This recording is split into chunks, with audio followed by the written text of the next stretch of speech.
Hello and welcome students. हम start करते हैं अपना लेसन आज का। All information about tier 3 of SSC CGL. जो हमारा एसएससी सीजीएल का टीयर 3 है, हम उसके बारे में पूरी इन्फॉर्मेशन देखेंगे, कैसे क्या सिलेबस है और क्या आपका एग्जाम पैटर्न एंड स्ट्रक्चर होता है। This is presented by me Aman Shrivastava. These are my credentials. My name is Aman Srivastava. You know this. I have done BTech in Electronics and Communication from IET Lucknow. I have cleared SSC CGL 2016 pre plus mains. आप मुझे Unacademy पे follow कर सकते हैं, जिससे कि आपको मेरे कोर्स के जितने भी latest updates and lesson additions होंगे वो सब आपको पता चलते रहेंगे। एंड प्लीज रेट कीजिए, रिव्यू कीजिए, ज़्यादा से ज़्यादा शेयर कीजिए इफ़ यू लाइक इट। देखिए, टीयर 3 एग्जामिनेशन पहले तो ये है कि और क्यों है, हम इसके बारे में पूरा इन्फॉर्मेशन देखते हैं। 2016 ऑनवर्ड्स क्या हुआ था कि एसएससी में 2015 तक की काफ़ी करप्शन के थोड़े से वो इंस्टेंसेस आते थे कि कुछ लोगों को फेवर कर दिया, कुछ अंदर थोड़ा सा ऐसा सुनने में आता था कि अंदर थोड़ा सा नेपोटिज्म चलता था अंदर। और अगर किसी ऑफिशियल का अगर जानने वाला अगर कोई स्टूडेंट है, कोई कैंडिडेट है और वो अगर पहुंचता है वहां पे, तो उसको इंटरव्यू में ज़्यादा नंबर मिल जाते हैं, और चाहे वो जेन्यून हो ना हो। तो ये इससे जेन्यून कैंडिडेट्स के बीच के लिए ये काफ़ी प्रॉब्लम की बात थी, क्योंकि एक एसएससी में अच्छे से अच्छे बैकग्राउंड का बच्चा भी कैंडिडेट भी पेपर देता है, जो कि थोड़ा सा जिसकी पढ़ाई लिखाई से लेके सब कुछ बहुत अच्छी जगह हुई होती है, और काफ़ी हम्बल बैकग्राउंड के बच्चे भी पेपर देते हैं, जिनके की कोई सोर्स नहीं होता है, जिनका कोई भी ऐसा लिंक नहीं होता है। तो ये उनके साथ गलत हो रहा था, तो इसलिए ये टीयर 3 करा गया, इंटरव्यू प्रोसेस को कैंसिल कर दिया गया और क्या करा गया, उसको फिनिश कर दिया गया बेसिकली। और उसी जगह डिस्क्रिप्टिव पेपर ऐड किया गया। उसको उस डिस्क्रिप्टिव पेपर को कहा जाने लगा टीयर 3 2016 ऑनवर्ड्स। ठीक है। और ये एसएससी ने अपने सभी एग्जाम में कर दिया है बेसिकली, जो सीएचएसएल होता है और सीजीएल। सीएचएसएल और सीजीएल ने बेसिकली अभी ये एमटीएस, सीएचएसएल, सीजीएल, सीपीओ, इनमें अभी ये कर दिया है। क्लियर? नाउ कैसा होता है इसका स्ट्रक्चर? तो देखिए, पहले तो आपको इसमें जैसे कि अभी सिर्फ हमारे पास एक की इंफॉर्मेशन है, सीजीएल 16 की। तो सीजीएल 16 में क्या हुआ था, पहले तो आपका इसमें एसे राइटिंग आया था, जैसा आपके इसमें लिखा रहता है नोटिफिकेशन में। तो इसमें कई टॉपिक्स लिखे रहते हैं। एसे राइटिंग होता है, प्रीसी होता है, एप्लीकेशन होता है और लेटर राइटिंग होता है। देखिए, दोनों में अंतर है आपका। जब इन सब में एसे, प्रीसी, एप्लीकेशन, लेटर, इन सब में अंतर होता है। ठीक है ना। लेटर भी दो तरह के होते हैं, फॉर्मल, इनफॉर्मल। ठीक है। तो इनमें से कुछ भी आ सकता है। वो पेपर पे बेसिकली आपको जब 2016 में आया था, तो क्या आया था, एसे राइटिंग आया था और आपका लेटर राइटिंग आई थी। इसमें भी इनफॉर्मल लेटर आ गया था, जबकि maximum students 95% of the students ने प्रिपेयर करा था फॉर्मल, क्योंकि सभी जितने भी सोर्सेस थे उससे यही पता चला था कि फॉर्मल लेटर आएगा। और लेकिन आया क्या, आपका इनफॉर्मल लेटर। तो आपको सब इस ये आपका एक सरप्राइज एलिमेंट होता है, जिसके लिए आपको कहीं कोई आपको ट्रेन नहीं कर सकता, इसके लिए आपको अपने आप ट्रेन होना पड़ता है। और ये ऐसा कोई टफ बात भी नहीं है कि इसके लिए ट्रेन होना कोई मुश्किल बात है। ये सिर्फ और सिर्फ आपके अपने थॉट्स को चेक करता है, आप कितना अच्छा अपने आप सोच पाते हो, अपने आप कितना अच्छा आप लिख पाते हो। ठीक है। तो इसके लिए कोई आपको अलग से ऐसा नहीं है कि आपको अभी से इसके लिए तैयारी करनी शुरू कर देनी पड़ेगी। टीयर 2 के बाद आपको अच्छा खासा महीने भर का टाइम मिलता है आपको इसकी तैयारी करने के लिए।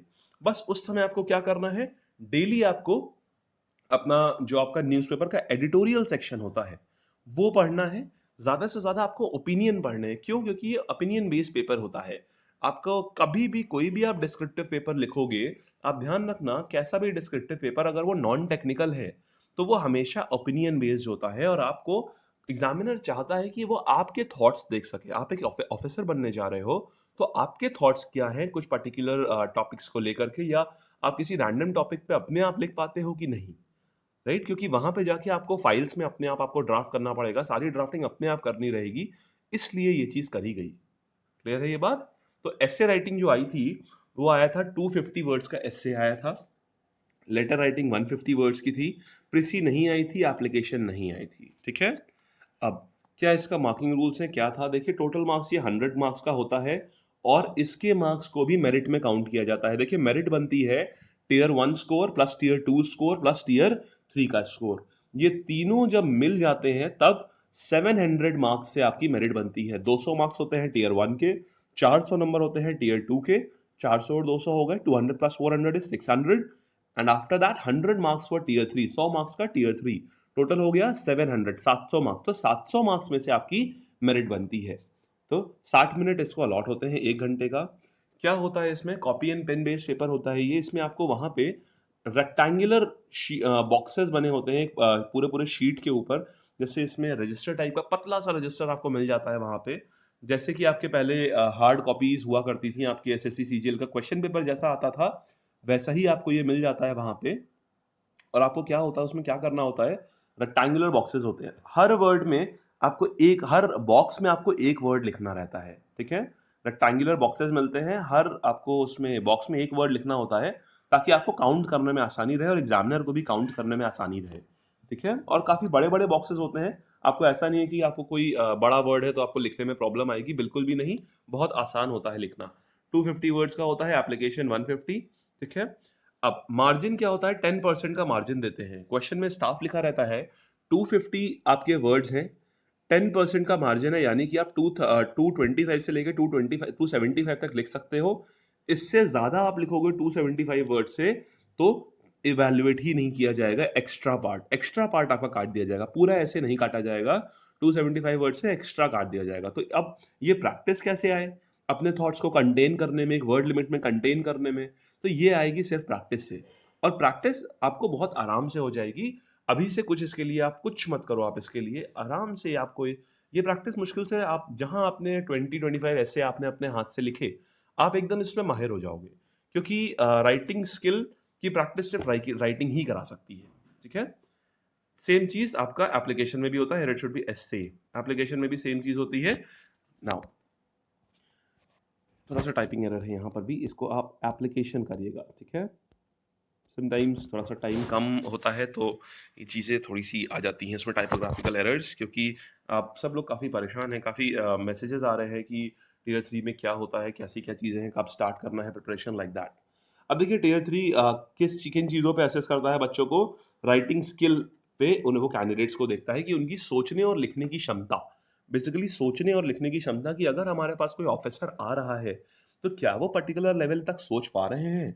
ये क्वालिफाइंग पेपर होता है ये, प्लस मेरिट भी जुड़ती है। क्वालिफाइंग मार्क्स मान यानी कि 33%, इसका मतलब ये हुआ कि अगर 33% से आपके मार्क्स कम हैं तो आपकी कॉपी इवैल्यूएट नहीं करी जाएगी, और नो मैटर आपका टीयर 1 प्लस टीयर 2 में कितना भी स्कोर हो, उससे कोई फर्क नहीं पड़ता है।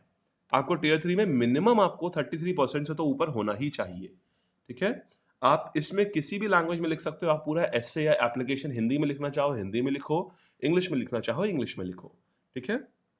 नाउ क्वेश्चन 10+2 स्टैंडर्ड के होते हैं, यानी कि जो एसे आते हैं वो 12 स्टैंडर्ड के होते हैं। क्लियर?